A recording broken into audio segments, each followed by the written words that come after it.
Comment avoir de la discipline? La discipline est une vertu importante, mais en même temps elle a une image vieillissante. Raide, démodée, à peu près aussi joyeuse que la musique de marche. La racine du mot n'est certainement pas tout à fait innocente. Cependant, les chercheurs reconnaissent depuis longtemps que la discipline est un facteur de succès particulièrement important. Ce n'est pas le talent, l'intelligence ou l'éducation qui mènent au succès, mais le plus souvent cette discipline. La bonne nouvelle, l'autodiscipline est difficile, mais ça s'apprend. Avoir de la discipline, c'est vivre avec moins d'anxiété et arriver là où la grande majorité n'arrivera jamais. Comment augmenter votre engagement? Selon le dictionnaire, la discipline est une manière d'agir qui fait preuve de constance et de méthode. Cela signifie qu'elle n'existe que lorsque les gens construisent des habitudes régulières qui constituent un certain comportement et un mode de vie spécifique. Quelles pratiques peuvent aider à avoir de la discipline? Ce statut est le résultat d'efforts et d'ajustements quotidiens. Voyez comment obtenir de bons résultats et augmenter votre niveau de discipline, de manière favorable, au quotidien. Ce qui vous entoure a un impact direct sur la façon dont vous restez centré sur ce dont vous avez besoin. Si vous êtes au travail, par exemple, consulter vos réseaux sociaux toutes les 5 minutes finira par vous prendre trop de temps. Cassez le fil de vos pensées et retardez vos demandes. C'est pourquoi un environnement favorable fait toute la différence. Planifiez votre routine pour avoir de la discipline. Comment être discipliné sans définir rigoureusement tout ce que vous allez faire dans votre journée? Cela peut sembler trop rigide et ennuyeux, cependant, ce n'est qu'une question de planification et d'organisation, là où vous en bénéficierez le plus.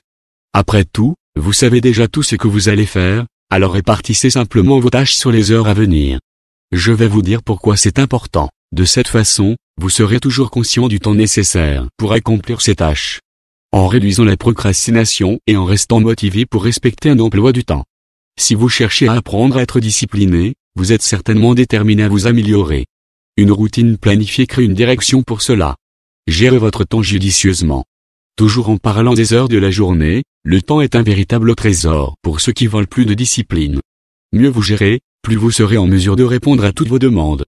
Vos objectifs dépendent directement de votre investissement en temps et, pour en faire le meilleur usage, vous devez savoir le gérer avec sagesse et concentration. Dans les minutes ou les heures libres de la journée, que faites-vous? Pendant ces périodes, vous pouvez étudier, travailler sur votre projet universitaire de fin d'études, apprendre une nouvelle langue ou bien d'autres choses. De plus, bien gérer son temps, c'est respecter son planning de tâches hebdomadaires et quotidien. Cherchez des motivations pour avoir de la discipline. Qu'est-ce qui vous donne envie de savoir comment avoir de la discipline? Y a-t-il quelque chose que vous voulez vraiment mais que vous n'obtenez pas parce qu'il y a manque de concentration? Eh bien, je sais que c'est le scénario, mais vous seul saurez quel est votre objectif. Au milieu de tout cela, vous devez savoir que ce que vous recherchez est suffisamment important pour vous garder motivé. Avant de réaliser votre planning, lorsque vous êtes dans des jours difficiles ou que vous vous retrouvez sans direction, souvenez-vous, j'ai un objectif. Ce que vous recherchez devrait être la motivation pour que votre discipline soit exercée. Après tout, chaque réalisation pertinente dépend de bonnes pratiques, d'une concentration et d'une routine adéquate. Changez les habitudes néfastes. Nous avons tous de mauvaises habitudes dans nos vies, certaines plus percutantes, d'autres petites, mais aussi nocives. Ceux qui recherchent la discipline doivent abandonner les habitudes qui fonctionnent dans l'autre sens. Tout d'abord, faites une auto-analyse et comprenez ce que vous faites au quotidien qui vous éloigne encore plus de vos objectifs. Ce ne sont pas toujours des addictions, par exemple. Il y a des choses plus simples qui sont tout aussi nocives, comme se réveiller tard, ne pas lire, passer trop de temps sur son téléphone portable, mal manger et ne pas se reposer, entre autres petites choses. Bien que ce soit des habitudes, il faut y mettre fin. Celui qui a des objectifs doit avoir des habitudes compatibles avec ses réalisations. Arrête de te saboter.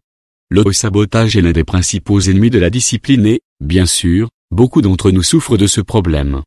Souvent, la perspective de la réussite provoque tellement de peur que nous arrêtons simplement de marcher sur la ligne pour manquer le but. Cela semble fou, mais ce comportement est très courant. Un exemple plus facile à comprendre, outre la peur, est la procrastination. Vous savez que vous retardez pour faire quelque chose, mais vous êtes toujours dans cette situation. Pourquoi faites-vous cela, puisque le résultat gâchera toute votre routine? Se saboter, c'est continuer avec des sentiments et des attitudes qui ne font que vous nuire. Être persistant. Ce que je peux vous garantir, c'est que, au cours de votre trajectoire, une série de difficultés surgiront.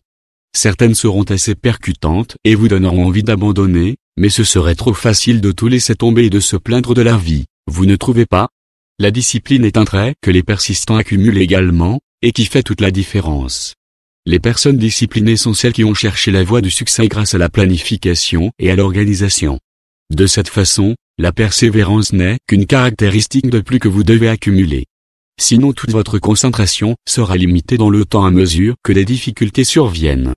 Fixez vos priorités. En plus d'avoir de la discipline, la priorité est quelque chose qui implique également des motivations et des désirs personnels. Vous ne pourrez définir une routine et une concentration vraiment utiles que si vous vous arrêtez pour comprendre ce qui est important dans votre vie. Votre objectif est-il financier et dépendant de l'épargne? Si c'est le cas, dépenser pour des choses superflues, c'est fuir votre objectif.